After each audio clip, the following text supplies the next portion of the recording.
ప్రస్తుతం మనం Venigandla PSCS society పరిధిలో ఉన్నాం. సొసైటీ ఇన్ఛార్జ్ సిఇఓ గారు వెంకన్న గారు మనతో పాటు ఉన్నారు. నమస్కారం సార్. నమస్కారం సార్, మీ వెనిగండ్ల సొసైటీ పరిధిలో ఎన్ని ప్యాడీ ప్రొక్యూర్మెంట్ సెంటర్లు ఓపెన్ చేశారు? వాటి పనితీరు ఎలా ఉంది? 3 ఓపెన్ చేసాం సార్. సూర్యపల్లి దొడ్డు రకం, రాజనగరం దొడ్డు రకం, రాజనగరం సన్న రకం. దొడ్డు రకమైంది, సన్న రకమైంది. దొడ్డు రకం 2 సెంటర్లు, సన్న రకం 1 సెంటర్. సార్, ఈ దొడ్డు రకానికి మద్దతు ధర ఎంత? సన్నదా 2320 రూపాయలు దొడ్డు రకానికి, సన్న రకానికి 2320 రూపాయలు ప్లస్ కింటాకి 500 రూపాయలు బోనస్. ఇంతగా ఇప్పుడు మీరు ఈ 2 సెంటర్లలో దొడ్డు రకం, సన్న రకం కొనుగోలు చేస్తున్నారు. ఈ కొనుగోలు ప్రక్రియలో మీకు రైతులకు కావాల్సినటువంటి టెంట్ కానీ, మంచినీరు కానీ, ఓఆర్ఎస్ ప్యాకెట్లు కానీ, విపరీతమైన వేడి ఉన్నది, మజ్జిగ అందిస్తున్నారా? ఆ ఫెసిలిటీ ఎలా కల్పించారు? మనకి గవర్నమెంట్ హాస్పిటల్ నుంచి ఓఆర్ఎస్ ప్యాకెట్ ఇచ్చారండి. స్కూల్లో చల్లదండ్రు కాబట్టి ఇక్కడే ఉన్నాయి. వాటర్ కుండలు తీసుకొచ్చాము, ఇక్కడ ఒక 4, సూర్యపల్లి 4. రైతులకైతే అందరికీ వాటర్ సప్లై చేసాము. షెడ్ అంటే ఇది ఆల్రెడీ చెట్లు ఉన్నాయి కాబట్టి షెడ్ ఉంది, ఓఆర్ఎస్ ప్యాకెట్లు ఇచ్చాము. మార్నింగ్ 10 లోపే కాంటాలు పెట్టించేది, మళ్ళీ 5 తర్వాత కాంటాలు ఎత్తిచ్చేది. మధ్యాహ్నం టైంలో ఎండ టైంలో ఎప్పుడు చేయలేదు. మీకు కొనుగోలు ప్రక్రియ సజావుగా సాగాలంటే అంటే పౌర సరఫరాల శాఖ వాళ్ళు మీకు లారీలు అంటే అలాట్మెంట్ చేశారు. అలాగే మీకు ఎన్ని మిల్లులు అలాట్మెంట్ చేశారు? ఆ మిల్లులలో దిగుమతి ధాన్యం తొందరగా అవుతున్నది, అక్కడ ఇబ్బందులు ఎదురవుతున్నట్టు. దాంతోపాటు ఇక్కడ అమలీల కొరత కూడా ఎదురుందని అంటున్నారు. దీన్ని మీరు ఎలా అంటే మన ఊర్లో ఏంటంటే రైతులే అమ్మాలి, సపరేట్ అమ్మాలి ఏం లేరు, వాళ్ళే అమ్మాలి కాబట్టి మార్నింగ్ టైంలో చేసుకుని ఈవినింగ్ టైంలో చేసుకుని మనకి ఎన్నడూ ఏం డిస్టర్బెన్స్ కాదు. రోజు 2-3 లారీలు వెళ్ళిపోయేది, సజావుగా వెళ్ళిపోయేది. ఇక్కడ మీరు ధాన్యం కొనుగోలు ప్రక్రియ ముగిసిన తర్వాత అంటే మీరు లారీలకు అంటే మిల్లలకు పోయిన తర్వాత అక్కడ ఎన్ని రోజుల దిగుమతి అయ్యేది? ఎప్పటిలోగా మీకు వెంటనే దిగుమతి అయిపోయేది. మనకి ఏం లేదు, వెంటనే దిగుమతి అయిపోయింది. కొంచెం ట్యాగింగ్ స్టార్టింగ్లో సన్నాలకి కొంచెం లేట్గా వచ్చింది. ఫస్ట్ వేపాలు ఎత్తేసాం, వేపాలు ఎత్తాం, సన్నాలు స్టార్ట్ చేసేసాం. ఈ కొనుగోలు ప్రక్రియ ముగిసిన తర్వాత రైతు ఖాతాలో ఎంత కాలంలో డబ్బు పడుతున్నది? 45 గంటలు పడుతుంది. 45 గంటలు. ఈ బోనస్ సన్నదాన్ని బోనస్ అనేది ఇంకా ఎవరికి ఇంకా స్టార్ట్ కాలేదంట. ఆల్రెడీ మేము సబ్మిట్ చేసాము. నిన్న శ్రీకాంత్ గారు కూడా అన్నారు వీక్ నుంచి పడిపోతే అందరికి బోనస్ కూడా అని చెప్పారు. ఎంత కాలంలో పడుతుంది బోనస్ అనేది? గవర్నమెంట్ చేతిలో ఉంది సార్. ఈ అమౌంట్ అనేది నా చేతిలో 48 అవర్స్లో నేను ఇక్కడ బిల్ కొట్టి నల్గొండలో పెట్టిస్తే 48 అవర్స్లో అకౌంట్లో పడిపోతుంది. ఈ మార్కెటింగ్ శాఖ ఆధ్వర్యంలో వాళ్ళు మీకు టార్పాలను అందించడం, 20 తార్పాలు తెచ్చాను. టార్పాలను అందించడం కానీ, తేమ యంత్రాలు కానీ, ఎలక్ట్రానిక్ కాంటాలు కానీ, ప్యాడీ ప్రొక్యూర్మెంట్ క్లీనర్స్ ఉంటాయి, క్లీనింగ్ చేసే మిషన్స్ కానీ మీకు అందుబాటులో ఉన్నాయా? వాటి పనితీరు ఎలా ఉంది? అక్కడక్కడ మొరా ఇస్తున్నట్లు మరి ఎట్లా? మీరు మన దగ్గర నిర్మల్ మార్కెట్ నుంచి ఏమ్స్ నుంచి తీసుకొచ్చామండి. 20 తార్పాలు తెచ్చాము, 5 కాంటాలు తెచ్చాము, జాడీ జల్లెడ బట్టి మిక్చర్ తెచ్చాము, మ్యాచర్ మిషన్ 2 ఇచ్చారు. మనకి అన్ని సజావు అనుకూలంగానే ఉన్నాయి, మనకి ఏం ఇబ్బంది లేదు. ఈ మార్కెటింగ్ శాఖ వాళ్ళు ఏంటంటే ఏఎంసీ వాళ్ళు మేము మా దగ్గర టార్పాలు రైతులందరికీ అందుబాటులో ఉన్నాయంటారు, మేము సకాలం అందిస్తున్నట్టు. ఇక్కడ సొసైటీకి వచ్చే వరకు రైతులు ఏమంటున్నారంటే సొసైటీ నుంచి వాళ్ళు మాకు 1, 2, 3, 4 ఉన్నాయి, లేదంటే మన దగ్గర ప్రస్తుతలేరు అంటున్నారు. రైతులు మాకు ఇబ్బంది పెడుతున్నారు. 20 తెచ్చామండి. కాంటా ఎవరికైతే వేసామో వాళ్ళకి ఇస్తాం. కుప్పలు కొట్టిన వాళ్ళకి మనకి గవర్నమెంట్ రూల్స్ ప్రకారం కాంటా వేసిన వరకు మన బాధ్యత కాబట్టి వారి వరకు ఇస్తాం. వస్తాలకి మీ కొనుగోలు కేంద్రాలలో తూకం ఎంత ఇస్తున్నారు? మా బస్స ఖరీదు ఎంత? 40 కిలోలు 700 గ్రాములు ఇస్తున్నామండి.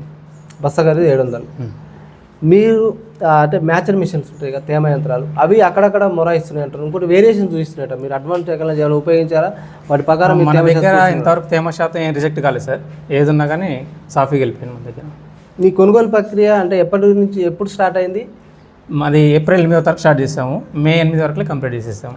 అంటే బిల్స్ ఉన్నాయి, బిల్స్ కొడుతున్నాం. అంటే మీరు కొనుగోలు కేంద్రాలలో అమాలీ ఛార్జీలు భిన్నంగా వసూలు చేస్తున్నారని తెలిసింది. అది ఎంతవరకు వాస్తవం?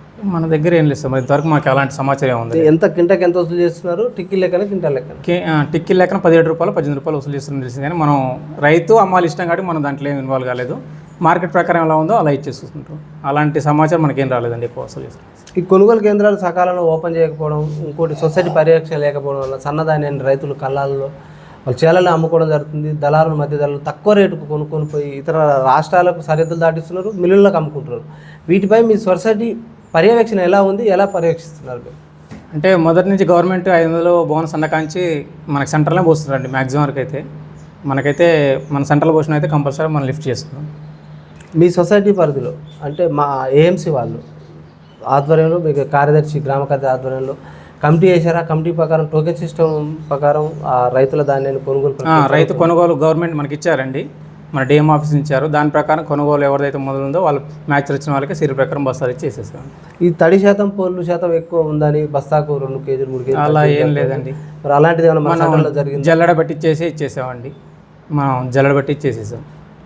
మీ ఈ సొసైటీ పరిధిలో రైతులకు అంటే అకాల వర్షాలు సంభవిస్తున్నాయి కదా, మీరు అంటే వర్ష సూచన కానీ వాళ్ళకు టార్పాలను అందించడంలో కానీ మీరు ఒక ఇన్ఛార్జ్ సీఈఓగా ఉన్నారు, మీరు దాన్ని ఎలా అధిగమించారు, దాన్ని ఎట్లా మీరు రైతులకు మనకి వాతావరణం ఏమన్నా అనుకూలమైనప్పుడు మనకి గ్రూప్లో కలెక్టర్ గ్రూప్లో ఆటోమేటిక్ అప్డేట్స్ ఇచ్చేది, మన రైతులకు వాళ్ళకి సలహా ఇచ్చేది. వాతావరణం ఇలా ఉందని అంటే వాళ్ళు ఏదైనా తార్పాలు కప్పుకోవడం చేయడం ముందు జాగ్రత్తగా. మన దగ్గర తడిసిన దాని అయితే ఏం లేదు ప్రజెంట్. ఇది మీ సొసైటీ పరిధిలో రైతులకు 2 లక్షల రుణమాఫీ ఎంత మేర జరిగింది, ఇంకెంతమంది జరగాల్సింది? మనం మొత్తం 720 మంది పంపించాం సార్. 550 మందికి 170 మంది. అందులో కూడా వేరే వేరే బ్యాంకులలో ఉన్నారు కాబట్టి ఫైనల్ 2 లక్షల ఫిగర్ అనేది ఇంకా 170 మంది. ఏ బ్యాంకులు ఎంతమంది ఉన్నో తెలియదు సార్. ఈ కాని రైతులు మా దృష్టికి తీసుకొచ్చారు సార్. వాళ్ళకి ఆ రుణమాఫీ కావడానికి మీ సొసైటీ పరిధిలో పాలక మండలి కానీ, మీరు సీఈఓ ఇన్ఛార్జిగా ఉన్నారు, మీరు కానీ కావడానికి తీసుకున్న నిర్ణయాలు ఎలా ఉన్నాయో ఆ పై అధికారులకు ప్రభుత్వం తీసుకుపోయారా? మరి వాళ్ళకు ఎప్పటిలోగా ఆ రుణమాఫీ అయ్యే అవకాశం ఉందంటారు? అదే చెప్పాను సార్, మన కమిటీ ఆల్రెడీ మీటింగ్లో చర్చించారు. మన డీసీఓ గారికి చెప్పారు, కమిటీకి కూడా చెప్పారు. అయితే మన దగ్గర కాకుండా కూడా వేరే బ్యాంకులలో కూడా కొన్ని ఆధార్ తప్పులు, మిస్టేక్లు 2 బ్యాంకుల నుండి అవి ఉన్నాయి. ఒక మిస్టేక్ ఉన్నాయంటే ఆ డేటా కూడా పంపించాము, అవి కూడా వస్తాయని చెప్పారు సార్. కొంతమంది ఏంటంటే రైతులు వాళ్ళు 2 లక్షల రుణమాఫీ కావడానికి అంటే ఆల్రెడీ బ్యాంకులలో అప్పు ఉంది, మరి బయట మళ్ళీ మిత్తిలో తెచ్చారు. అవి తెచ్చి ఇక్కడ కడదామంటే అక్కడ మిత్తి అవుతుంది, మళ్ళీ బ్యాంకులలో మిత్తి అవుతుంది. మమ్మల్ని ఇబ్బంది సొసైటీ అంటే బ్యాంకులు ఇబ్బంది, మమ్మల్ని ఊరికే తిప్పించుకోవడం అవుతుంది. ఈ కాగితం అంటారు, అల్లలేదంటారు, ఇల్లదే అంటారు. ఈ సమస్యను అధిగమించడానికి మీరు ఎలాంటి చర్యలు చేపట్టింది సొసైటీ? ఆల్రెడీ చెప్తానండి రైతులకి ఫస్ట్ నుంచి కూడా, ఏదన్నా ఆధార్ ఒకటి అప్డేషను 1 year రెన్యువల్ చేసుకోవాలి. మేనేజర్ 2017 కన్నా ముందులో రెన్యువల్ చేసుకున్న వాళ్ళకి రాదని గవర్నమెంట్ కండకని చెప్పేసి 2018 తర్వాత రెన్యువల్ చేసుకున్న వాళ్ళకి వస్తున్నారు. అలాంటి కేసులు మన దగ్గర ఏం లేవండి. ఆల్రెడీ 96 మంది ఆధార్ తప్పు ఉంటే ఆల్రెడీ మనం పంపించేసి హెడ్ ఆఫీస్కి, అవి కూడా వస్తాయని చెప్పారు.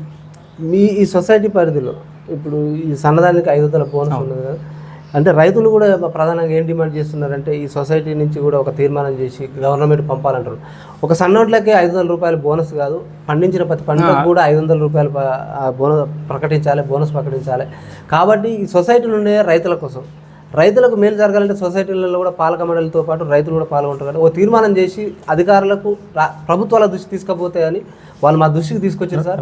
మీ సొసైటీ కొన్ని సొసైటీలు అయితే చేసి పంపిన తీర్మానాన్ని మీ సొసైటీ ఆధ్వర్యంలో ఏమైనా చేస్తున్నారా? చేస్తే అలాంటి ప్రతిపాదన రైతుకు సాయం చేయడానికి రెడీగా ఉన్నాండి. మేము కూడా మా పాల్గొనందు తీర్మానం రాపించి పంపిస్తామండి కంపల్సరీ.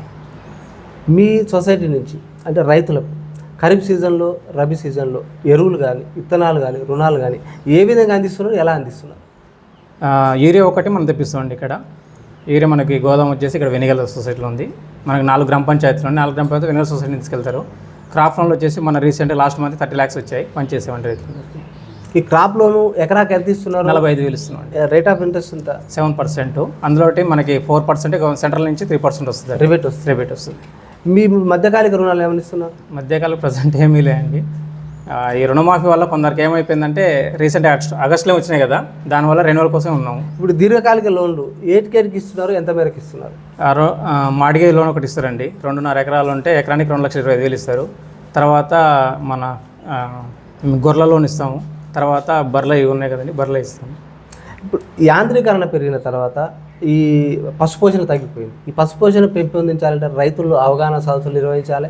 ఈ సొసైటీ అవగాహన సదస్సుతో పాటు కూడా దీర్ఘకాలిక లోన్లు ఇవ్వాలి. ఏదైతే బర్రెలు కానీ, గొర్రెలు కానీ, మేకలు కానీ, కోళ్ళకు కానీ మీ పెంపొందించడానికి రైతులతో పాటు యువ రైతులను కూడా వ్యవసాయం మళ్ళడానికి మీ సొసైటీ బదులు ఎలాంటి అవగాహన సదస్సులు నిర్వహిస్తుంది, లోన్ల ప్రక్రియలో ఎలా ముందంజలు ఉంది? మాకు 2 months 3 months ఒకసారి బ్యాంక్ నుంచి ఆల్రెడీ ఇక్కడ వచ్చి మనం మీటింగ్ పెడతామండి. ఆల్రెడీ స్పెసిఫిక్గా బర్రెల లోన్లు, గొర్రెల లోన్లు వీటి గురించి చెప్తాం. మన రాయనగూడని కూడా చాలా మందికి ఇచ్చాం. మన సొసైటీ తరఫున బర్రెలు, గొర్రెల లోన్ కూడా చాలా ఇచ్చామండి. ఎంత మేరకు ఇస్తున్నారు? ఎకరానికి యూనిట్ ప్రకారం యూనిట్కి 2 లక్షలు ఇస్తామండి. బర్రెలకైతే మినిమం ఎంత, మ్యాక్సిమం ఎంత? మినిమం అయితే 5 లక్షలు ఇవ్వచ్చండి. ఓకేనా, మ్యాక్సిమం అయితే 10 లక్షల దానికి, అంటే రెన్యువల్ చేస్తే రెగ్యులర్గా చేస్తే. మీ సొసైటీ పరిధిలో రైతులు పండించిన ధాన్యం నిల్వ చేసుకోవడానికి ఎన్ని గోడౌన్స్ నిర్మాణం జరిగింది, ఎంతగా కెపాసిటీ మేరకు పనిచేస్తున్నాయి? నిడమనూరు ఏఎంసీ ఒకటి ఉందండి ప్రజెంట్ ఈ మండలంలో. నిడమనూరు ఏఎంసీలో ఉంది, గోదాం ఉంది ఒకటి. మీ వెనిగల్లదే ఉందా సొసైటీ? వెనిగల్ల సొసైటీ ఏం లేదండి మండలం మొత్తం. అంటే మీరు ఇక్కడ ఏం లేదు, ఎన్ని నిల్వ చేసుకోవాలండి, డైరెక్ట్ రైతులు అమ్మేసేస్తారు. లేకపోతే ఎవరైనా ఉంటే ఇంట్లోకి రైస్ కోసం యూజ్ చేస్తారు. మీ సొసైటీకి అంటే రాష్ట్ర ప్రభుత్వాలు, అంటే రాష్ట్రంలో 906 సహకార సొసైటీలు ఉన్నాయి, 9 డీసీబీలు ఉన్నాయి. కేంద్ర ప్రభుత్వ గ్రాంట్ కానీ, రాష్ట్ర ప్రభుత్వాల గ్రాంట్ కానీ, ఈ డీసీబీల గ్రాంట్ మీ సొసైటీలకు ఎలా అందుతుంది, మీరు ఎంత ముందంజలో ఉన్నారు? మనకి రాష్ట్ర ప్రభుత్వం నుంచి ఫుల్ సహకారం ఉందండి. మనకి లోన్ పరంగా అయినా దేని పరంగా అయినా, తర్వాత బర్ల లోన్ అయినా లేకపోతే మన వీసా స్టడీ లోన్ అయినా ఏదైనా కానీ మనకి 15-20 రోజుల్లో వచ్చేస్తుంది.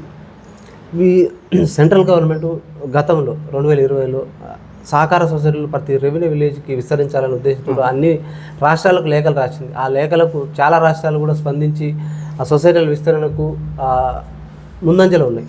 గతంలో ఉన్న ప్రభుత్వం ఏం స్పందించలేదు. ఇప్పుడు ప్రస్తుతం ఏమైనా ప్రభుత్వాలు స్పందించి ఈ సొసైటీల విస్తరణకు ఎలాంటి ప్రతిపాదనలు ముందుకు పంపించారండి? మండలం నుంచి 3 పంపించారు. ఊట్కూరు ఒకటి, తుమ్మడం ఒకటి, కన్నెకల్ ఒకటి, 3 పంపించారు. ప్రతిపాదన జరుగుతున్నవి. ఈ సొసైటీ పరిధిలో అంటే సొసైటీల పరిధిలో ఉన్నటువంటి ఎంప్లాయీస్కు జీతభత్యాల విషయంలో కానీ, వాళ్ళకు బెనిఫిట్స్ విషయంలో కానీ, గ్రాట్యుటీ విషయంలో కానీ, వాళ్ళకు రిటైర్మెంట్ అయినప్పుడు వాళ్ళకు సదుపాయాలు కల్పించే విషయంలో కానీ 44 జీవో ప్రకారం మీకు వేతనాలు అందుతున్నాయా? అవి ఎట్లా ఉన్నాయి? 44 జీవో వచ్చిన కాంచి వేతనాలు పెరిగాయండి అందరికీ. అంతకుముందు వేతనాలు కానీ ఇప్పుడు పెరిగాయి. కొంచెం అనుకూలంగా ఉంది 44 జీవో అయితే. మీరు సొసైటీ పరిధిలో అందించేది ఇప్పుడు అంటే భూసారం, అంటే రైతులు ఒకే పంట వేయడం వల్ల భూసారం తగ్గిపోతుంది. దాంతోపాటు కూడా రైతులు ఆ కొయ్యకాలకు నిప్పు పెట్టడం వల్ల భూసారం తగ్గడంతో పాటు కాలుష్యం పెరుగుతుంది. దాంతోపాటు మొక్కకు మేలు చేసే క్రిమి కీటకాలు కూడా నశించిపోతున్నాయి. వీటిని రైతులకు ఎలాంటి అవగాహన కల్పిస్తారు, ఎలాంటి చైతన్యం తీసుకొస్తుంది సొసైటీ? చెప్తున్నాం అండి ఆల్రెడీ. కొయ్యకాలు ఇప్పుడు ప్రజెంట్ అయితే ఎవరు కాలబెడతలేరు. మన సరే ఏదన్నా ఉంటే తప్పితే కానీ తక్కువ ఇంతకుముందు లెక్క. ప్లస్ మన కూరగాయల సాధనం కూడా చేస్తున్నారండి, మొత్తం ఒకటే పంట మీద డిపెండ్ అయ్యకుండా. ఈ రైతులు అంటే పంటల విషయంలో అంటే ఒకే పంట కాకుండా వివిధ పంటలు పండించడానికి మీ సొసైటీ పరిధిలో అంటే భూసారం పెంపొందడానికి జిలుగు కానీ, పచ్చిరొట్ట కానీ అవి ఎలా అందిస్తున్నారు? సబ్సిడీ ఎరువులు ఏ మేరకు అందుతున్నాయి? జిలుగు వచ్చేసి మనకి నిడుమనూరు మార్కెట్ నుంచి వస్తాయండి. జిలుగు అందరూ వాడతారు ఇక్కడ, ఎందుకంటే దానివల్ల మనకి పంట దిగుబడి ఎక్కువ వస్తుంది కాబట్టి జిలుగు వాడతారు అందరూ. పచ్చిరొట్ట ఏం వాడరు? పచ్చిరొట్టు కూడా వాడతారండి, 2 వాడతారు. పచ్చిరొట్టు వాడతారు, జిలుగు వాడతారు. పంటల మార్పిడి విషయంలో మీరు ఎలాంటి ప్రోత్సాహకాలు అంటే పెస్టిసైడ్ వాడడం వల్ల విపరీతమైన జబ్బులు వస్తున్నాయి, అంటే కృత్రిమ ఎరువులు వాడాలి, వాటిని పెంపొందించడానికి మీరు ఎలాంటి చర్యలు చేపడుతున్నారు? కృత్రిమంగానే తగ్గిస్తున్నాయి. యూరియా 4 బస్తాలు ఇస్తే దగ్గర 3 బస్తాలు, 2 బస్తాలు. మన దగ్గర ఏంటంటే భూసారం ఎక్కువ ఉంది కాబట్టి, నత్రజని ఎక్కువ ఉంది కాబట్టి ఇక్కడ తక్కువనే యూజ్ చేస్తారండి. మన ఏమంటారు లిక్విడ్స్ కానీ కెమికల్స్ కూడా తక్కువ. మీ సొసైటీ పరిధిలో ఉన్నటువంటి రైతులకు సంవత్సరానికి ఎన్ని సమావేశాలు నిర్వహిస్తారు? ఆ సమావేశాలలో ఎలాంటి అవగాహన, ఎలాంటి చైతన్యం రైతులు తీసుకొస్తారు? MC 4 పెడతామండి సంవత్సరానికి, 3 నెలల కోటి. GB వచ్చేసి 6 నెలల కోటి 2 పెడతామండి. GB పెట్టినప్పుడల్లా రైతులందరినీ పిలుస్తాం, వాళ్ళ సలహాలు సూచనలు తీసుకుంటాం. MC అనేది కమిటీ వర్క్ మీటింగ్ చేస్తాం. ఇప్పుడు జనరల్ బాడీ మీటింగ్ జరుగుతుంటుంది. ఆ జనరల్ బాడీ మీటింగ్లో రైతులలో అంటే వ్యవసాయం అంటే ఆధునీకరణ విషయంలో కానీ, పాడి పరిశ్రమ పెంపొందించే విషయంలో కానీ ఎలాంటి సలహాలు సూచనలు ఇస్తుంది సొసైటీ? అదే అండి, రైతు పరంగా ఏం కావాలి, రైతులకు ఇంకేం యూజ్ చేయగలుగుతాం, మనం యూరియా ఎక్కడ కాకుండా ఇంకేమైనా తెప్పగలుగుతామా, జిలుగు మీరు పచ్చిరొట్టె అలాంటివి ఏమన్నా, లేకపోతే ఎకరానికి 45 ఇంకేమన్నా వాళ్ళ సలహాలు తీసుకొని దానికి తీర్మానం రాసి కమిటీకి పంపించేస్తాం.